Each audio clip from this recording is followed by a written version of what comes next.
Quick audio test. Quick audio test. Oh, quick audio test number 2. Oh, quick audio test number 2.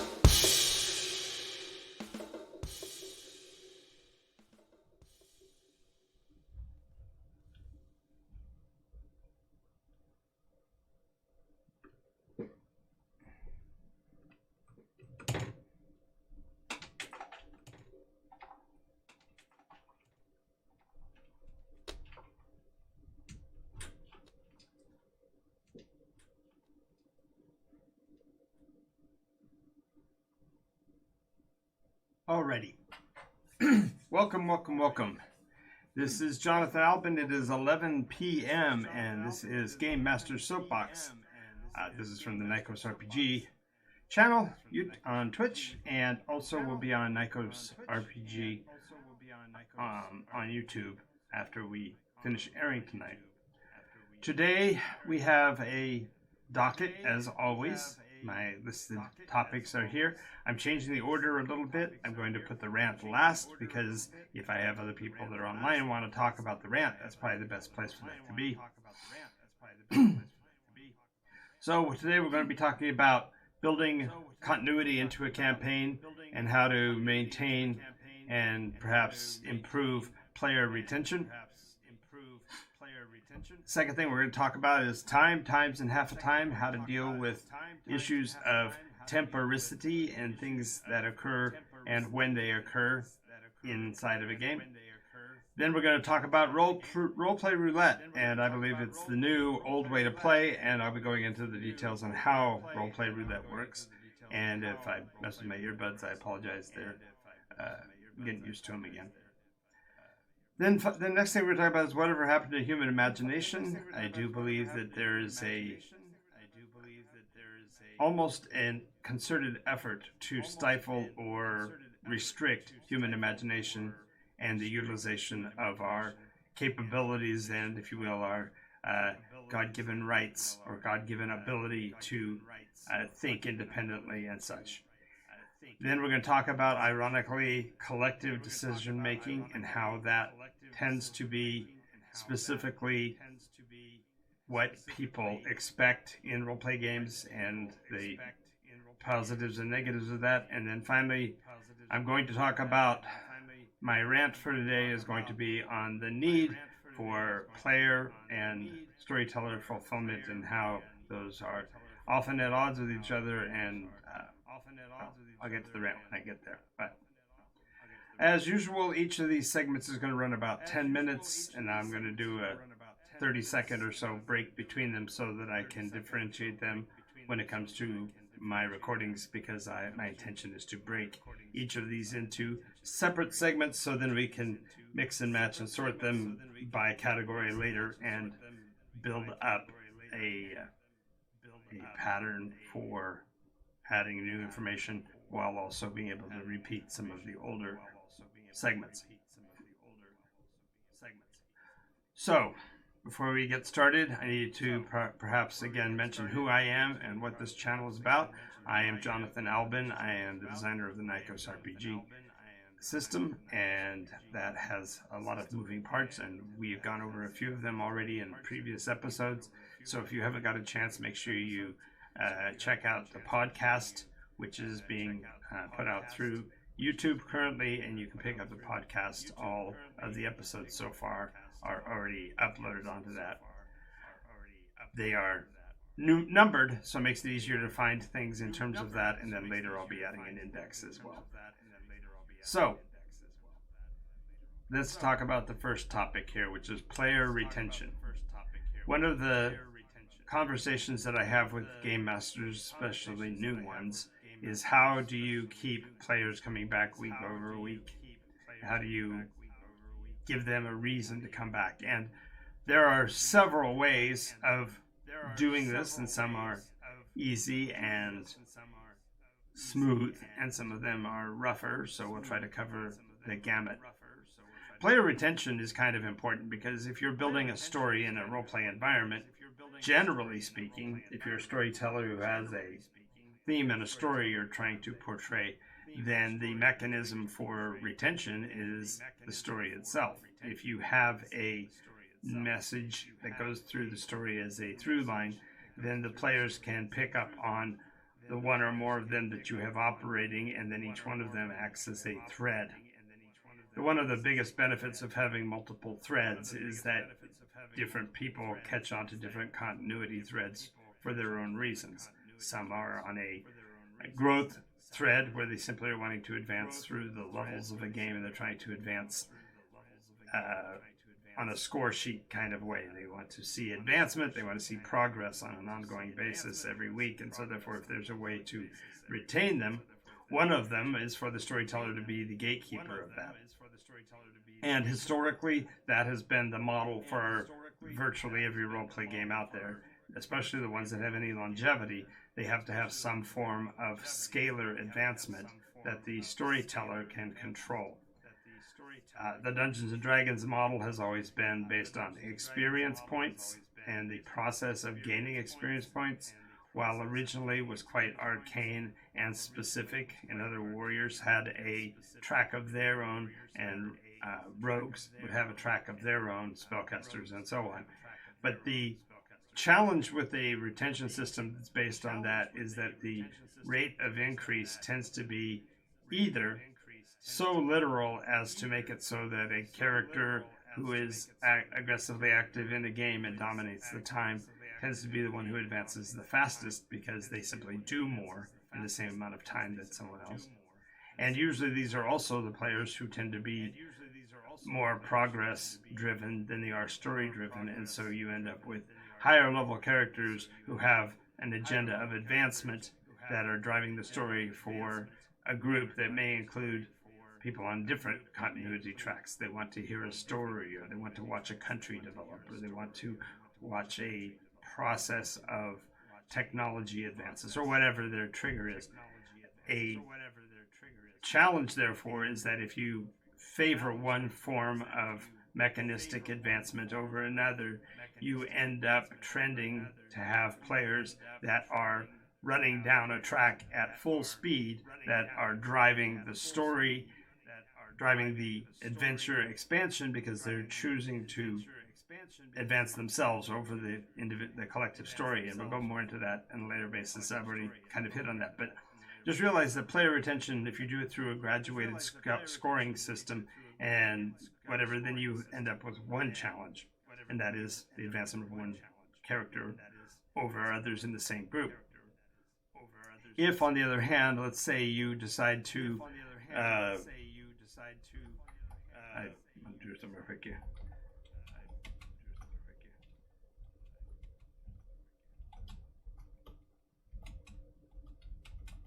Here we go. Wanted to put something in the chat box so that if other people want to be a participant, they feel absolutely comfortable in doing so. I'm not one who wants to only dominate the conversation. So as we go along, if in the future you jump onto the show and have questions, make sure you go ahead and sign in during the time period that I'm actually broadcasting, which, as you may have noted already, it's at 11 p.m. Pacific time every night. I am on here on the Soapbox and expressing my opinions and such. In the case of me by myself, it's kind of a pontification process, but the reality is that I'd rather have an ongoing conversation than a through line that is arrow straight and doesn't have adaptation points. So just realize that that also plays into this. But continuity, a second, if you're not going to use a score-based system, there are role-play games, and there have been role-play games throughout time that have not had mechanistic advancement. There are systems that, for example, I remember playing an earlier version of Warhammer Fantasy, where the advancement came through choosing new crafts and new skills, and those skills then would shift and adapt your course forward. You still were limited in what you could advance by what the storyteller would allow, and you couldn't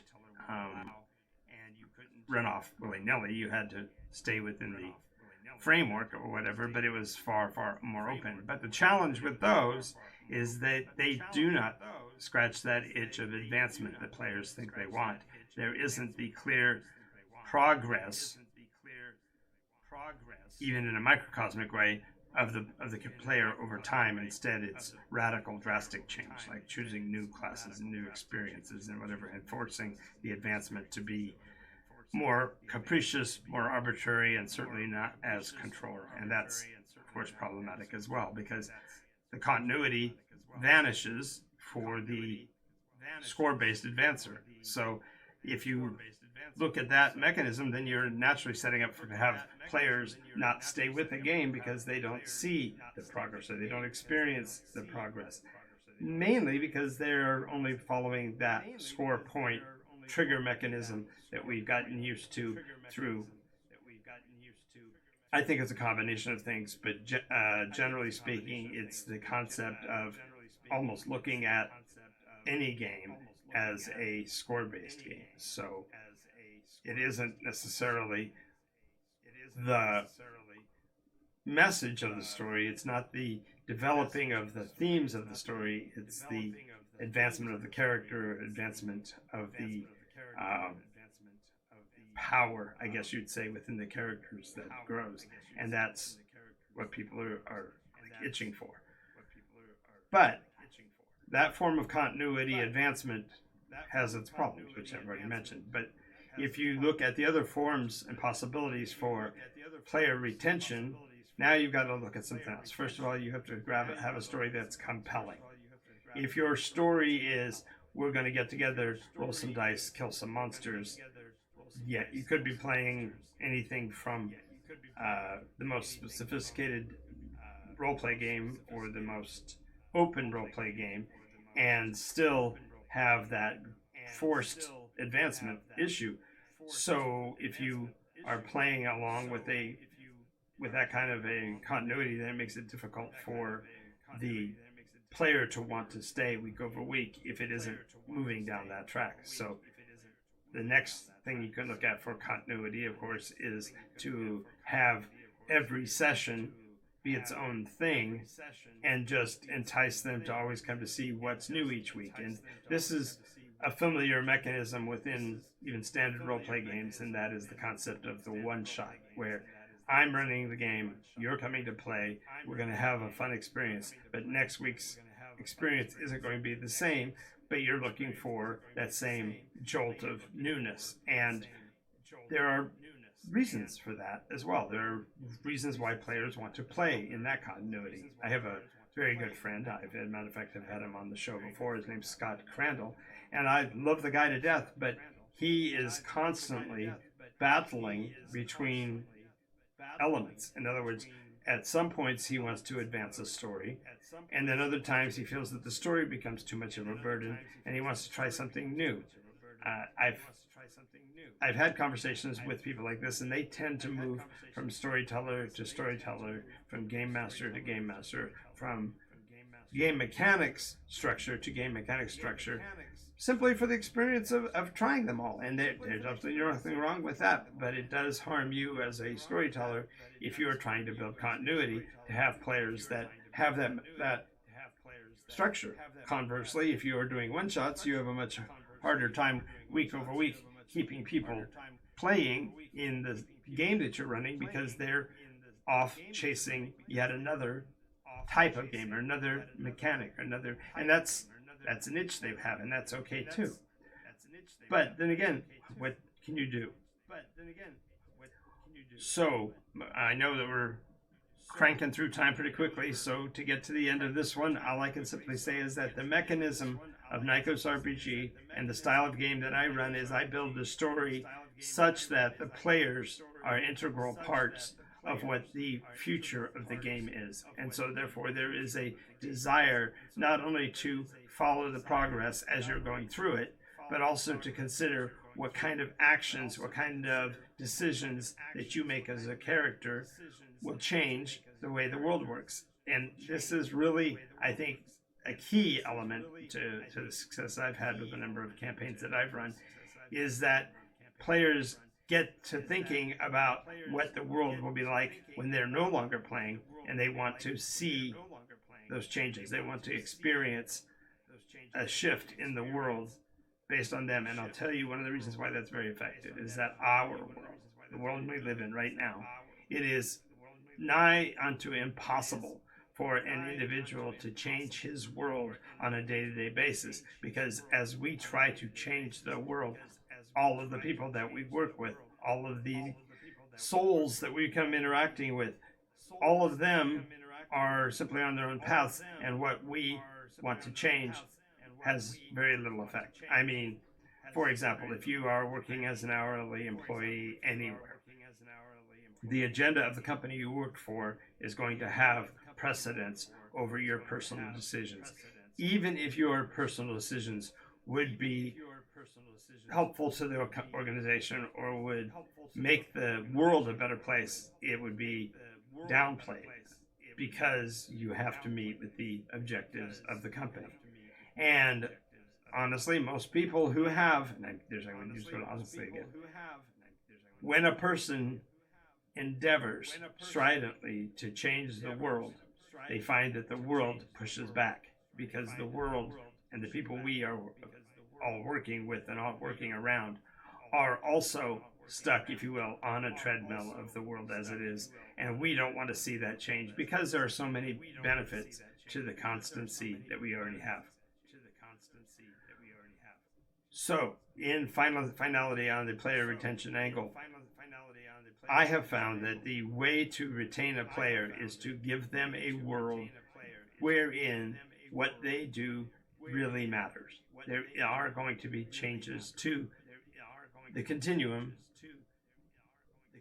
because they are working with such a small community or a small thing that they can actually start to adjust the way the world works, at least in the microcosm of their playing time, and thereby they want to see literally week over week, how can I improve my world?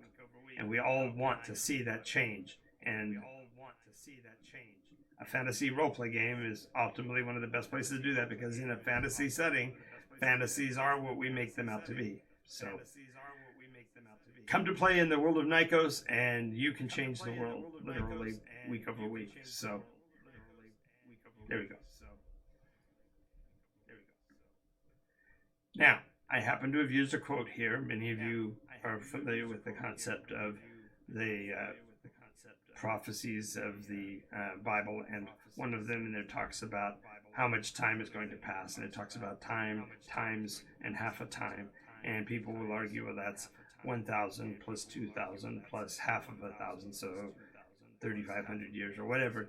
The concept of time passing and being a part of the time stream is an element in role-play games that happens a lot. You'll see games that are based on time travel. There's Quantum Leap. There's just 100 different time bandits, time cops.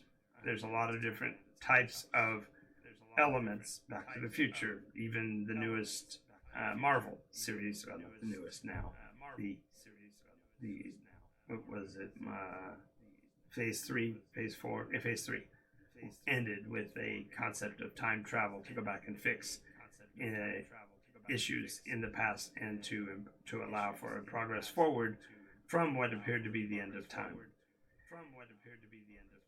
When you are dealing with time issues in a role-playing game, there's again 1,000 different ways to do it, and one of the element of it that is in game mechanics generally is a sequence of order of actions over a period of time that's either constituted as a round or a turn. They may use phrases like phases, and all of these terms really mean the same thing, and that is that time is parsed down to a small unit, and then that small unit allows you to only make actions within that small unit, and then those small units are stacked one on top of the other to show the progress of time. And some people are very literal. They use the concept of, okay, a torch is going to burn for 1 hour. A torch that is burning for 1 hour is going to burn for so many turns. then within turns there'll be so many rounds, and then inside of the rounds there may be phases. And by breaking that all down, you can determine how long the torch will, so to speak, last in the game. But if you compare this with, say, the motion picture industry, there's never a time, if you will, that you actually see that happen unless it is a plot point. The concept of time inside of an experience is lost. Because, as a matter of fact, a way to measure time, for example, would be to track your ammunition. I remember, let me use the phrase again, back in my day, back in the early 80s, where the number of arrows that an archer had was tracked like a hawk by the storyteller, by the game master, because he wanted to see that moment when the archer literally ran out of arrows.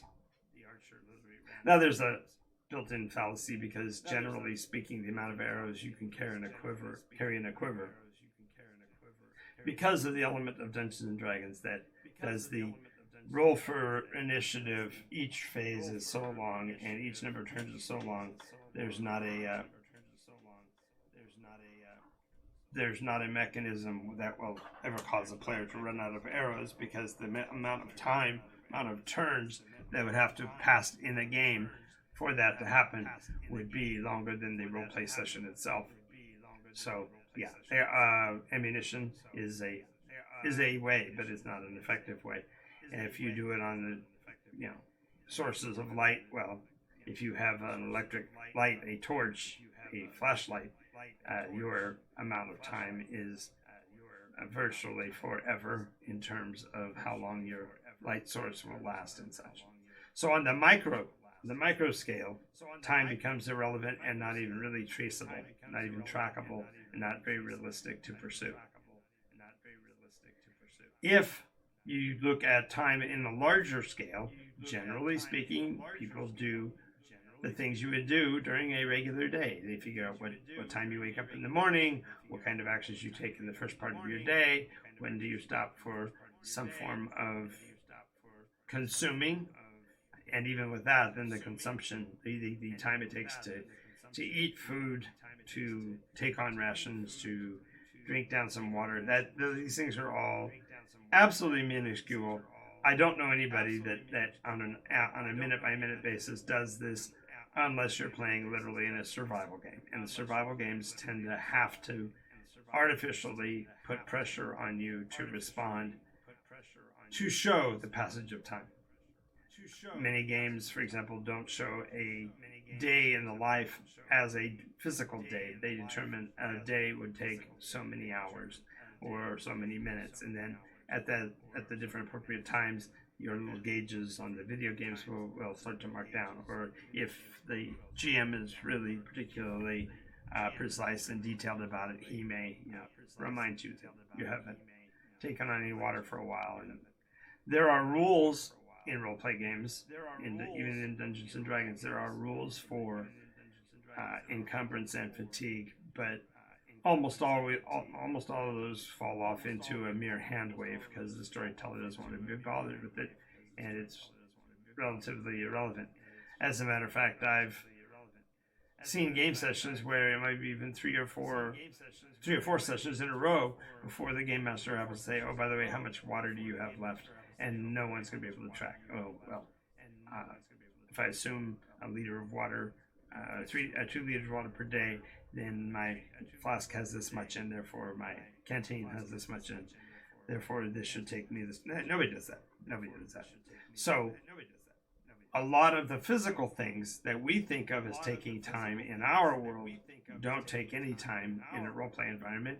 And partially that's because, again, we go to the fantasy realm and we don't want to have to think about those kind of nuances. Although I can't tell you how many times throughout the decades as a storyteller I've heard players say, "Well, this game doesn't feel very realistic to me, and I'd really like to worry about those kind of microcosmic details." But a game master's almost always just push past them and move on in the story.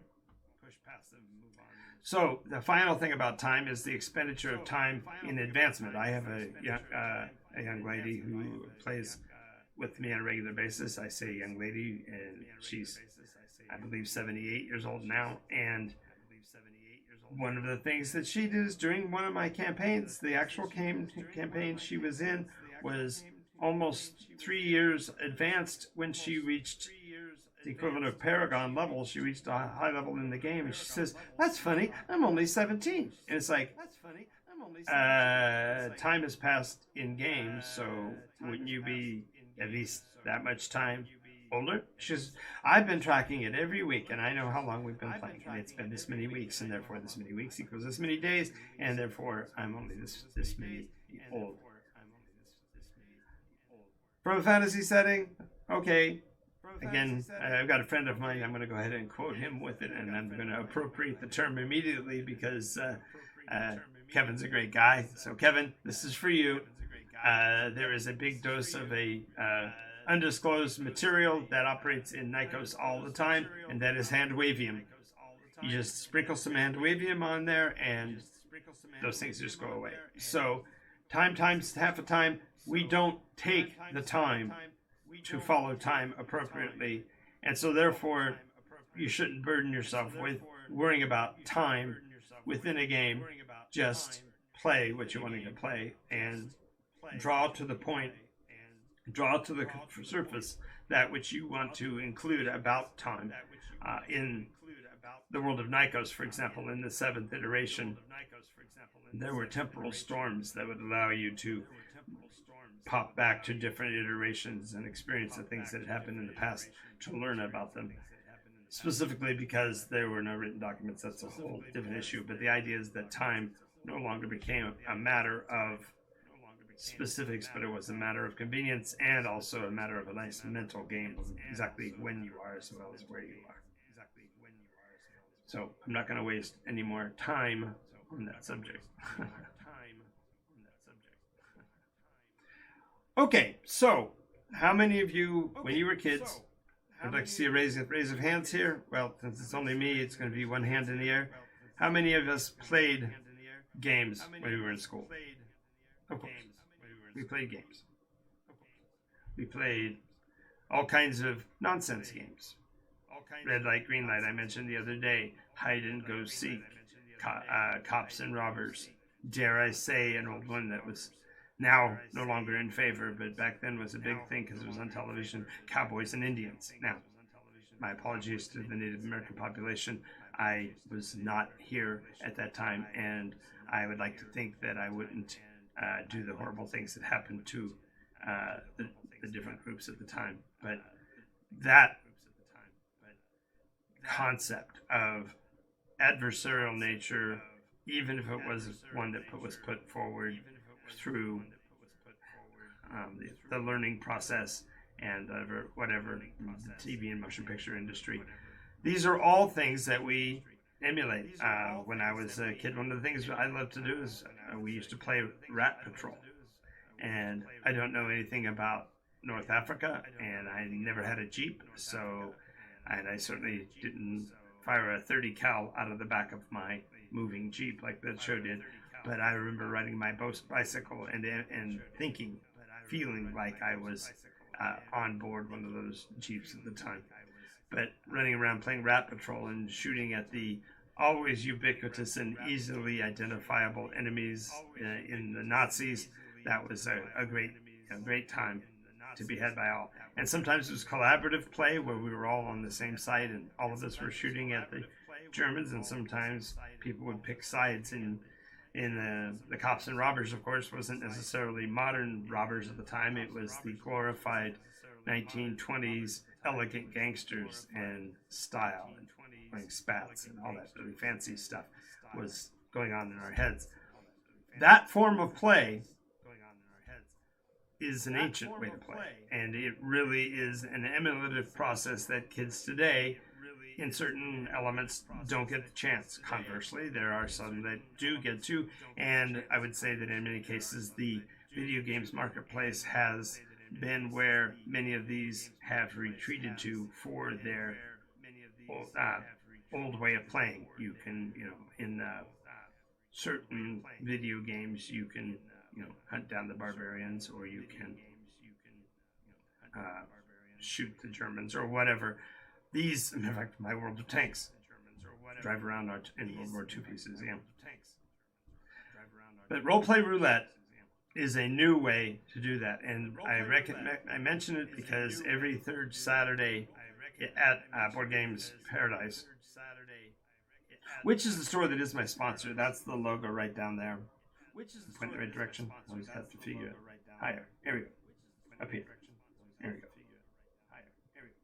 That logo over there is the logo for Board Game Paradise, and I'm there 2 times a week for role-play games on Mondays and Tuesdays at 6 p.m.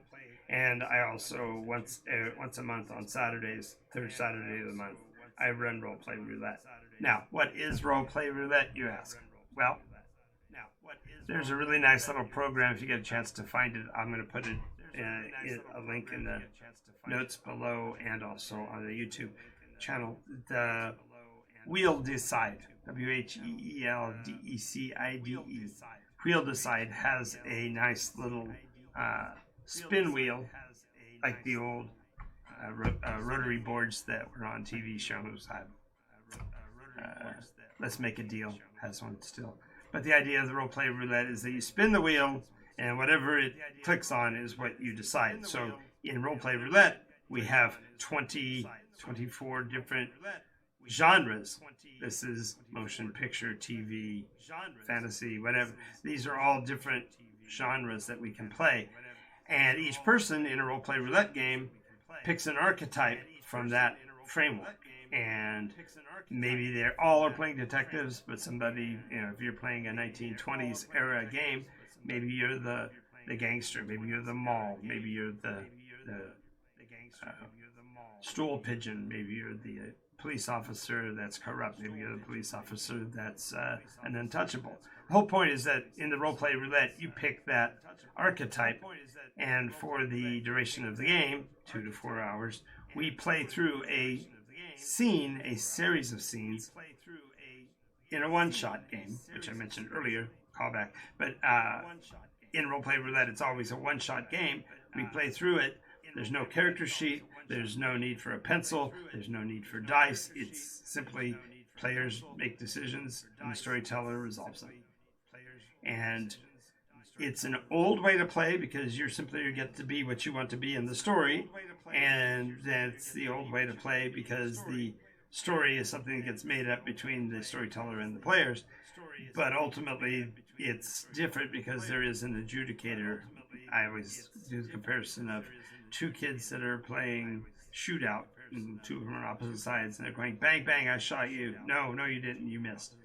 And in this case, because it's role-play roulette, I, as the storyteller, get to say, yes, Tommy, he did shoot you, you are injured, or whatever. That's the only real difference, is that the adjudication happens from outside. But it's a fascinating, quick way, as if you've never played any role-play games at all, especially if you've never done role-play in a live environment. I highly recommend you come down. It's the 3rd Saturday in the month, so I believe it's coming up, not this week, but maybe even this weekend. Maybe this weekend. The idea is that come on down and play role-play roulette with us. Alrighty. So now, the big question of the afternoon is, whatever happened to human imagination? When I was a kid, back in my day, and this is even arguably before I started actual role-playing, the idea would be you would make up something in your mind that you were going to do while you're playing, and if it was collaborative or competitive or completely farce or complete fantasy or complete science fiction or complete science emulation, you would come up with what you were going to do with your thoughts. And one of the best products that came out over the years was this little company, you might have heard of it, called Lego. And I recall that the Lego product, when you used to buy the big sets of Legos, there would be a instruction guide that would tell you how to make basic shapes. If you wanted to make, for example, an automobile, it would show you click this block to that block and this block to that block, and then poof, you'd have a car. And other than that, when you played, you could build whatever you wanted. There was no restriction. We built whatever you wanted. There was no restriction. Back in the day, we built handguns out of Legos just to have a shape to hold in our hands. The concept of what that thing you made was solely up to your imagination, and that was fundamentally the way they made their product. Was here's a bunch of Legos, go to town, make what you want. And yes, they did have an instruction guide, but it was not something you had to hold to. There was no judge that would say, well, you built it wrong, so it doesn't count, or whatever. But as time went by, fewer people would take the time to be creative, or they would express something they had built to the adults in their life or other people in their life and say, this is a named object here. And then other people would look at it and go, well, it doesn't look like it, or I don't think that's the way it should be made, or it doesn't fit the description. And more importantly, they'd say, did you look at instructions? Did you build it the way they told you to? And it's to the point now, when a new Lego set comes out, it already has specifically what it's supposed to look like. Now, when I was a kid, again, there were things called model sets, where you could, if you wanted to make a Focke-Wulf 190, and yes, that's an airplane, just in case you think I'm cursing, or the Messerschmitt 109, or the P-51 Mustang. Each of those was a model kit, and those were absolutely detailed. It became, at one point, it was as major a hobby, I think, as miniature games play is today, maybe more. But the idea was you could build the models exactly as described, and there were intricate rules on how to do that, and specific guidelines on how to make them. And now, Legos, even though the building process is simplified down to pushing two blocks together, has filled that gap. And so, whether you are looking for a starship or you're looking for a Wild West playset or whatever, the models are made, the product is made so that they fundamentally go together to make that one item. Now, again, as a person who used to collect Legos, I know that you bash the kits and you bring them together and you put them together and you make whatever you want still. But my point is that the concept of imagination has failed us.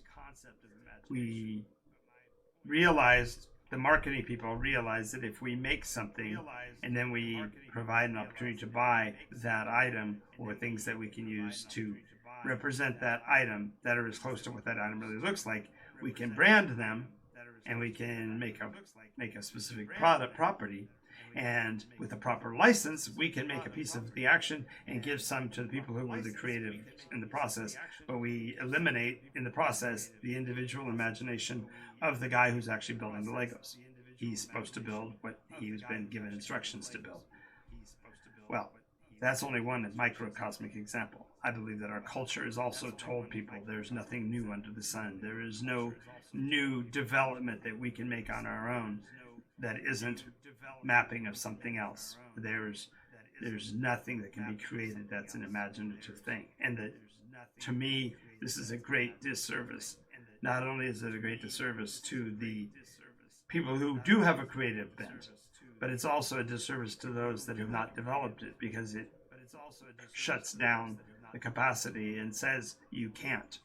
Or, more egregiously, it says, don't you want to make it like everybody else? I remember that was also a great conversation that comes to mind, is that my son, at about the age of 12, I don't remember exactly the year, but he came to me and announced that I was going to buy him a baseball cap with the Nike swoosh on it. And I said, why do you want a baseball cap with a Nike swoosh on it? And his immediate response was, I need to evoke my identity. I want to be my own person. And I said, well, doesn't that swoosh make you look like anybody else that's got the swoosh on their head? And he goes, hadn't thought of it that way. I really hadn't. And I said, well, if you want to be looking like everybody else, isn't that the opposite of being your own person? Isn't that the opposite of being easily identifiable? Doesn't it put you in a category and a checkbox? And he said, you're right. Get me a plain hat, Dad. I don't care what color. Just get me a hat that has nothing on it. That way I can individualize it. And I was like, yes, that's right. If we take away the imagination and we replace it with imitation, we stifle creativity. We shut down the parts of our brain that can think beyond the box. Now, note, I know that there are things that happen over time that are identical to what other people have done. The idea of building a mousetrap. Mousetraps have looked the same for a really long time. And yes, there are patents and there are copyrights and there are identifying service marks that can isolate or shut down this creativity intentionally. And I say to you that that is what's caused us to be in the situation where we can't think ourselves past the difficulties in our life because we don't see a different way to do it because we've been told there is no other way. And that's driven me nuts. We should be able and we should desire to be as creative as we can be. Even if my creativity, for example, I'm online. I am doing what 1,000 other people are doing right now. As a matter of fact, in the roleplay environment only on Twitch, on an average Friday afternoon, there are something like 1,000 to 1,200 roleplay games running on Twitch at the same time. As a matter of fact, I'm running this conversation in the RPG category only because that is the closest match to what I'm actually doing that isn't going to alienate people. If I were to, say, place this conversation on the Just Chatting channel, the amount of competition for airtime goes way up. There's even more people on that are just chatting every afternoon. And the odd opportunity to catch a portion of the audience that might be tangentially interested in what I'm talking about would dwindle. And therefore, even though I've got a bigger audience opportunity, I have a smaller audience in participation. So, as a matter of fact, this is my 11th episode, and I've struggled to have as many as 2 participants watching at the same time, let alone 3. I think I got to 3 was my highest so far. And that's, I mean, over a period of an hour, I might get a half dozen people that'll pop in, look for 30 seconds, go, nope, not what I'm interested in, or does it appeal to me now? But my reason for doing this is I don't know what other people have done. I do not sit and watch other people talk. So maybe I'm saying exactly what other people say. I have no idea. But I can tell you that what has happened to a human imagination is that it has been crushed and stifled with imitation, with we've gotten rid of ingenuity and replaced it with replication. We are, everyone watches a role-play game online and immediately they have to compare it with the big dog on the block. That one show where it's really critical that they have roles. I can't remember the name of the show, but everyone wants their episodes to draw as many people as that, and therefore they emulate or imitate or replicate what's already being done in those channels. And I'm telling you that what I'm really referring to is something that requires imagination. And I challenge you, if you are an imaginative person and you've watched any part of this video, if you like what you've seen, I do want you to replicate. I want you to replicate by clicking on the like button. I want you to follow this channel for more information of this nature. And I want you to be creative by sharing this video with others and saying, hey, check this guy out. We're talking about a different way of thinking. And so I'm asking you to help me reestablish the concept of human imagination, because even if I duplicate, even if I carry on a conversation that's exactly on the same subject as someone else, they're not saying it the way I am, I promise. We are creatives, and we have the options and the opportunities to do more with that. And I'm almost out of time in this segment. Okay, so the final thing I want to say about human imagination is I just want you to stop for a second, look me in the eye, and think about this. When was the last time you got to do something you wanted and you did it the way you wanted to do it without following suit with someone else, without stepping into those shoes and saying, well, I'm pretending to be someone else. I want to know that you are alive. I want to know that you are a independent willed being in this planet, and I want you to follow what I'm saying, not in the standpoint of be like me, but I do want you to engage with me and share with me your creativity. So if there's something that you do in the world that is creative and interesting and dynamic, go ahead and share that in the comments, leave it in the chat. PM me if you need to, direct email. I'm gamemarketguru@gmail.com. I'll always be there, so you can always find me there. But I'm imploring you, be creative and be imaginative, because it is what makes us different from other beings. All right.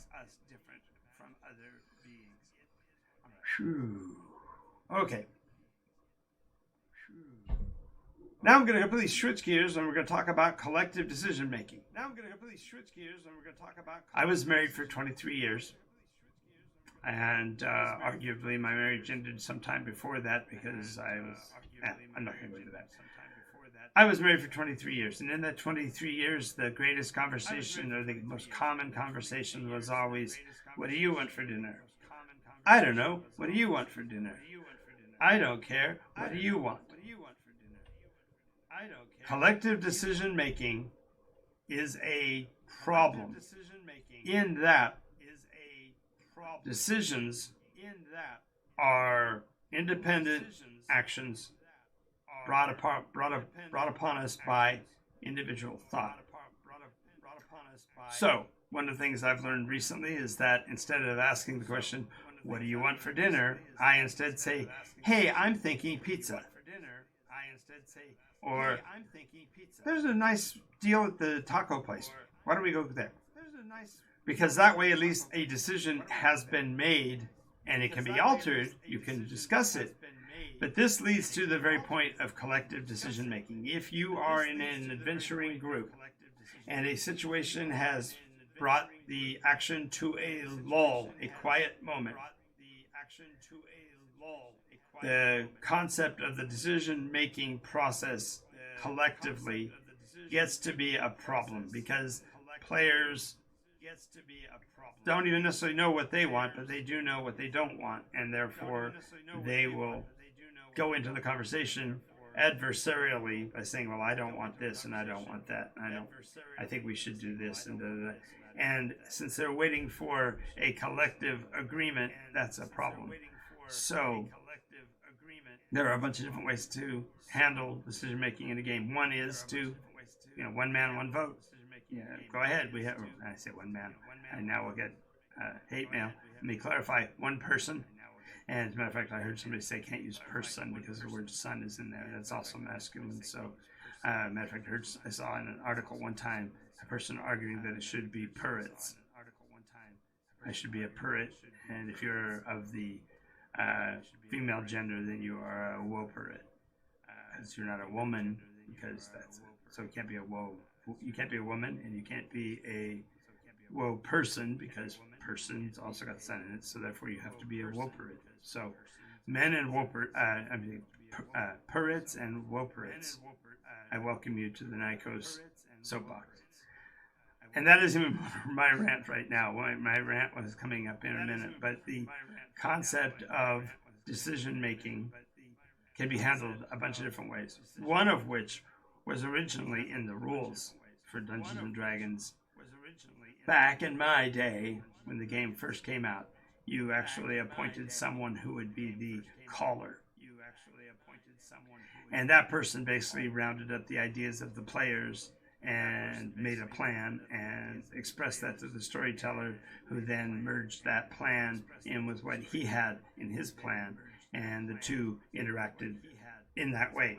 Yes, you rolled initiative. Yes, you made choices, but you made them in advance of the turn, so therefore the turn would flow smoothly.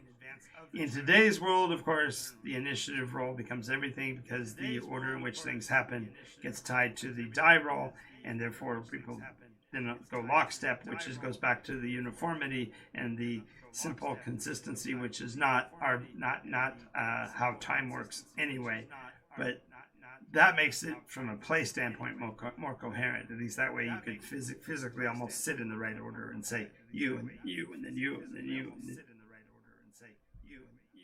And I just showed how I'm set up in my mindset, because I didn't say you and then you and then you and then you, because I went clockwise. That's always been done.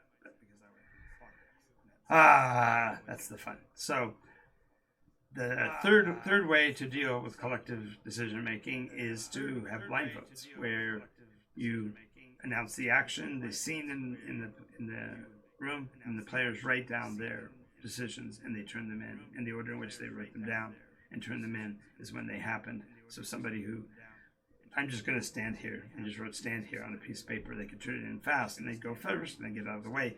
Whereas if somebody had a long detailed plan of what they wanted to do, they'd have to write it all out, and therefore they'd be later in the round. But none of that even makes sense. So the challenge becomes, what do you do with decision making? Well, the first thing is that a decision needs to be made, and that needs to be made clear. So if the situation is a surprise round is going to happen because somebody got an ambush on the players or whatever, they need to therefore react to that in a timely fashion. And waiting for other players to make decisions leads to concepts of, like, the action magnet that we've talked about before, and the collective decision making can be problematic in that fashion as well, because then one person's waiting for everybody else.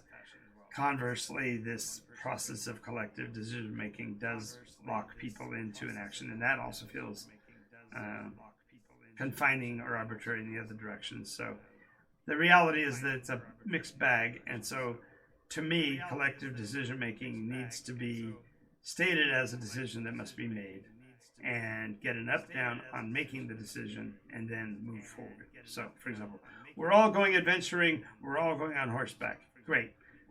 Now, you want to talk about what you're doing on the way, who you're going to stop and see, whatever, that's, well, at least we're already traveling by horseback. So we've already made the decision, it's just now how we're filling in the details. So that's my resolution to collective decision making, is that you make the decision and then fill in the narrative bits around it. Alrighty, so we're now coming up on the rant. Alrighty. And as usual, I'm going to wait until the clock gets to a specific minute so that I won't go over on the time on this. Now, I am doing it the last portion of the show, and last time around, just as I got to the rant, players jumped in, and it was fun, but it took me longer to get through the rant. So, we take it. There it is. All right. Players want to accomplish. Is that a fair statement? Whether they are wanting to accomplish the story, whether they're wanting to accomplish their advancement, whether they're wanting to get that jelly donut that the character has been complaining about for the last 2 hours, the need for fulfillment in a game is important. So do not think that I'm speaking of that. What I'm speaking of is in response, I think, to a post that challenged whether or not a person that wrote down notes was being a gaslighter in my game or whatever. The need for fulfillment in a role player has to be subsumed to the overall good of the story. And when the need for fulfillment supersedes that and overrides that, then the process breaks for a variety of reasons. The main reason is that if you want a game to go a certain way, then be a storyteller. If you want a condition to occur that you have in your mind that isn't in the scope or even the scale of what's going on in the game, go ahead and become a storyteller, because that's what our job is. Our job is to set objectives and fulfill them. Yes, does that mean that everyone is a railroader? No, it just means that we've got the story to tell. And if you have a story you want to tell, and you want that to supersede what's going on with everybody else at the table, you've got a problem. And so my rant is about those who want so badly for what they perceive to be the truth of the world that they go around breaking the experience for others. That needs to be halted. I get that there are people who have, let's say, they have a penchant for beholders. They really like the creature called the beholder from the Dungeons and Dragons franchise. They like the idea of the illithids. They like whatever named species here. They want that group to advance. They want that experience in the game. If you do that in the proper fashion and you talk to the storyteller in advance and you talk about what might happen in the future and you want to progress towards that angle, that's great. But what I'm talking about is in the middle of the game where somebody says, well, we're all going to go west. And one player says, yeah, but I need to go east because I've got this thing I want to do. And they either have enough experience in the game that they attempt to manipulate the scene to make it justifiable, or they bully the other players into changing their minds, or they ignore altogether the story and the theme and make the decision. All of these things about fulfillment are not talking about character advancement. These are not talking about story development. Instead, they're talking about somebody else's wish fulfillment. And if you got that level of wish fulfillment, go be a game master yourself. Do not put it into the game world that I've created or the game world that I'm running out of the Dungeons and Dragons handbook or out of Lord of the Rings, if that's the storyline that I'm playing. Whatever that is, your fulfillment as a player needs to actually fall second to the group's involvement. And I know it's going to sound like I'm beating a dead horse here, but the desire to make the fantasy realm your own personal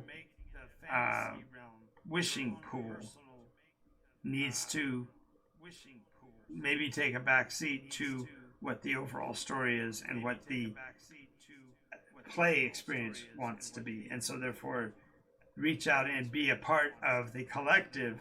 And perhaps some of the things you want to happen will be part of the story. But when you break that and you utilize other methodologies to drive forward that portion of the interpretation, that's a problem. And it needs to, I feel that it actually harms the other players at the table. And I believe that I've been borne out by the variety of players that I've dealt with throughout time, because it always seems that the person who has that biggest challenge usually has experience as a game master or has a particular penchant for group manipulation and group guidance that they want to exert on the adventure games group. And if that means to be somewhat abusive, it's okay. And I can tell you that if there's ever a story point that I'm portraying in a game and my players revolt and say we're not doing that, then we don't do it. It's not a matter of my way or the highway. It's simply let's look at how we can build the story together and reach a consensus over time, even if the outcome doesn't match what it is you're aiming for. Alrighty, well, it is the end of the hour, and I ran out of wind on my rant, so I'm good to go there. This is Game Master Soapbox. I'm your host, Jonathan Albin, also known as Game Master J. The channel is NycosRPG, and if you like what you see, please go ahead and click this follow button. Subscribe so you don't miss any of our updates. Make sure that if you want to leave a note in the chat, or in the comments section. I greatly appreciate that, because all of that activity definitely helps with the algorithm and helps us move the show forward. I am enthusiastic about the number of players we have had feedback from, so I know that we're getting our word out a bit. Do also know that I am a World of Tanks player, and I just recently posted one of my first games in a while. I play under the handle of Commander Clueless, and some people that watch my Game Master Soapbox would go, yep, that's appropriate, he's pretty clueless. So feel free to join me on that as well. I don't hide behind an anonymizer, so if you see me on World of Tanks as Commander Clueless, feel free to send me a platoon request, or join a platoon with me in a game, or we could even run a series. And if you really like what we're doing and you believe this show should go forward, make sure you consider going to the Patreon account, patreon.com/Nykos, like it's spelled above me, NYCOS, and join us there. And if you purchase if you get involved at the $20 level, then you get access to my Discord channel. And when you have access to the Discord, then you can play with us in our special Patreon only game on Sunday afternoons. It's via Discord, and so therefore it doesn't matter where you are in the country, you can play. We run from 2 o'clock until 6 p.m. Pacific time on Sundays, and I also run the Saturday experiment open role play, where you can actually role play from the chat room. So keep track of all of that, and if not, of course, you can check out my website at NycosRPG.com, or my Facebook page, which is NycosRPG, my YouTube page, which is at NycosRPG, and you get the idea. So feel free to reach out to me. I hope to see you again soon. I am Jonathan Albin. This has been the Game Master Soapbox. Have a great day.